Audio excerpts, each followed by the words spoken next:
Hey everybody, if you're wondering how the student got a 10 on the CLB for the task 1 in CELPIP Writing, well, stay tuned. Today we're going to go through the writing task 1 and just look at the templates that we can be using in 2025. Now, in fact, if you have been studying English for a while and you have a good understanding of vocabulary, grammar, sentence structure, as well as addressing the task prompt, then getting a 10 is really not so difficult. But there are some ways that we could increase our chances of getting a higher score and so that we can feel confident getting into the exam. So let's get started, everyone. And by the way, I'm Scott from HSET Education. If you are taking the CELPIP exam in the near future, then go ahead to our channel, take a look at the other videos we have made. We have exam prep videos, as well as mock tests that you can take online, or you can follow me or other teachers doing the test. Our main objective is to help people like you.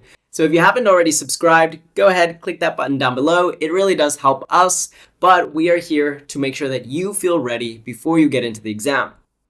So first of all, let's take a look at our template because that is what you are here for. Now, if you're not familiar with the writing task, it looks like this for the CELPIP exam. You're going to read the prompt and then write an email, and you have only 150 to 200 words. That's an estimate. If you go 10 words over, they won't ding you points, so don't worry. It's very important that we actually address the prompt. So we're going to write an email to an event organizer in about 150 to 200 words, and the email has to include the date, the title of the seminar, and the place that you attended. You have to make that up. You have to express your concern over the disposable plastic utensils and the lack of recycling facilities. Very important. That will be in our body paragraph number 2, and we will suggest ways that we can improve. That'll be body paragraph number 3, likely. Now, before we analyze this paragraph down below, which our student wrote and got a 10 on their CLB, first, let's look at the framework that they used. It's a template that anybody can put into the exam, and you just tweak the information. The reason I like this template is because already 3 or 4 sentences are provided for you that won't be changed. Now keep in mind, in order to get that 10, you need to have a mix of complex, compound, and simple sentences. We're really thinking of about 40% complex sentences, 40% compound sentences, and only 20% simple sentences. Keep that in mind when you're writing your exam. Now let's get into it. So our very first introduction is going to be the name or the team of the people that we are addressing. That is quite easy. You should all know that. Now, once we get into our second and third sentence, we're going to find sentence number 1 never changes. That's a simple sentence. It's one of your only simple sentences. You'll have about 2. I hope this message finds you well. It's very natural, it's friendly, it's engaging, and it shows that you understand email etiquette. Our next sentence, we get into the purpose of the email. So you can start all of your sentences for this task with, I'm writing in regards to.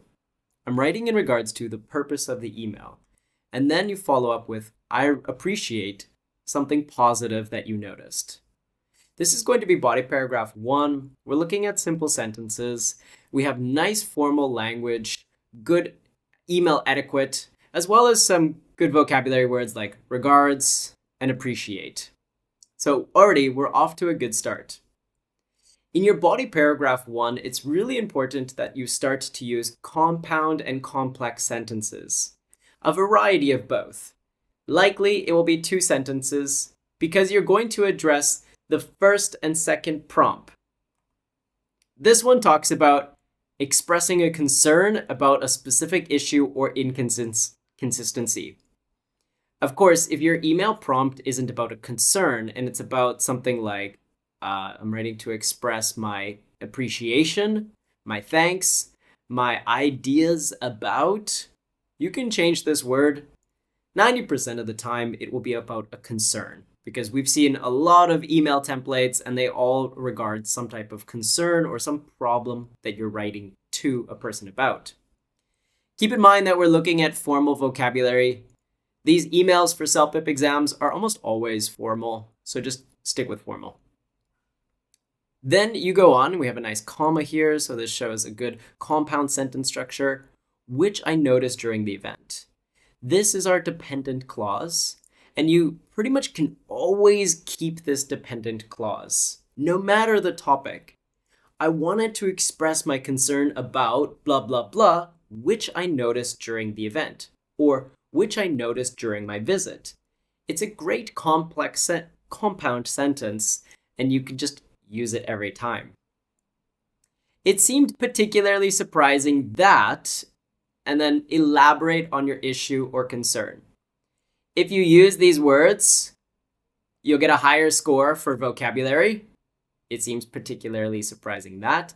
And then just make sure to follow up with some type of issue or concern.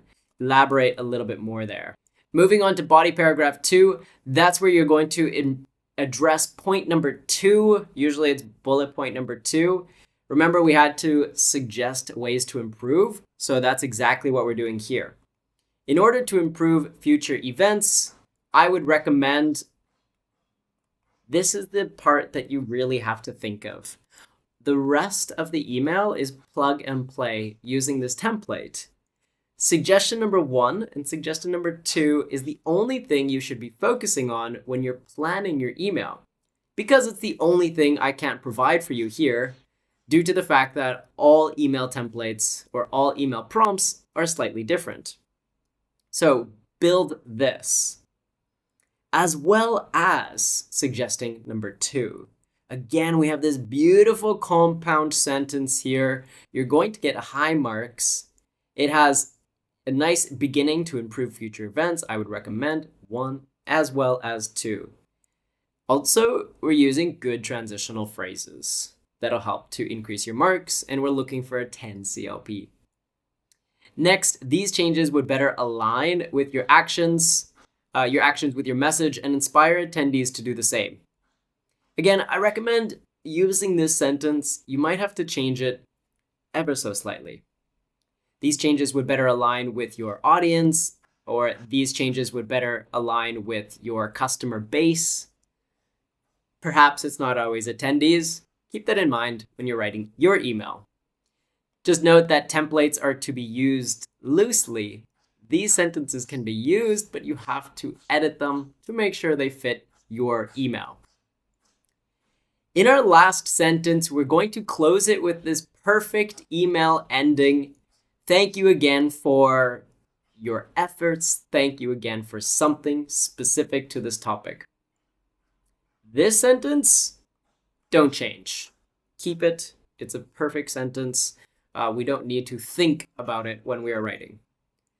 I hope you find this feedback constructive and helpful as you plan your future initiatives. All CELPIP emails are very much similar, so if we keep this sentence, we end off with a strong ending. It gives us good high score because we're getting good vocabulary, future initiatives. It follows email etiquette, and it's just a nice sentence. Sincerely, name. So let's go ahead, take a screenshot of this. We'll get rid of all this junk. Remember, these sentences can be used for 99% of the CELPIP writing task 1, where you have to write an email in 150 to 200 words. So take a picture and try to practice with an email. Now, to put it to the test, we had our student create their own email using our template, and they went onto the HSAT education platform to see if that template would hold up and would get us a 9 CLB. And in fact, they got a 10 CLB, which I was really proud of. And I think it's because of the vocabulary that they used. So we'll take a quick look here. I hope this message finds you well. Good. I'm writing regarding and then it was about the topic. I appreciate the insights shared and the efforts made to raise the awareness. Good. So those are the things that we wanted to highlight. They were the positive traits. However, I was quite surprised and concerned to see that disposable plastic utensils, blah, blah, blah, and there was no visible recycling bins throughout the venue. So this is the one part that we needed to address in the email, something that wasn't up to our standards. Given the seminar's focus on sustainability, these choices seemed inconsistent with the event's goals. Yeah, that would. So they've elaborated, they've used a nice sentence structure and good vocabulary word related to this topic. Sustainability, inconsistent, recycling, utensils, all of these vocabulary words are helpful. Then we get into the suggestion. For future seminars, I would strongly recommend to switch to biodegradable reusable utensils. Additionally, so we add our second point, our second suggestion. Additionally, placing clearly marked recycling bins and compost bins at accessible points would encourage responsible waste disposal. Thank you for hosting an important event. I trust you will consider these suggestions to improve your environmental leadership. So they've used the framework about 80%. They've changed some of their own vocabulary words, like this final sentence was slightly different, and that's okay because it was personable and it didn't look like a template. Remember, we don't want to look like a template. We want our own natural words. So once I popped their answer into our platform at HZ Education, I saw that they got a 10 CLB. And the best part is on our platform, it also goes through your strengths and your weaknesses, and it'll highlight all of that for you. As you go down, it also creates more information on how you can improve in the future. If you go to the next page, it also gives you a 2-week study plan so that you could prepare to take the exam in 2 weeks, and you know exactly what to do every day from day 1 to day 14 in order to really improve. And I could see this student was needing to improve more on idiomatic expressions and also some nuance ideas. But that's essentially the highest you can get on the CLB, so we are very satisfied with their score. If you are interested in taking the exam soon, please go ahead, like and subscribe to our channel. We will get you ready for test day. I'm Scott from HZ Education. I'll see you next week. Bye-bye.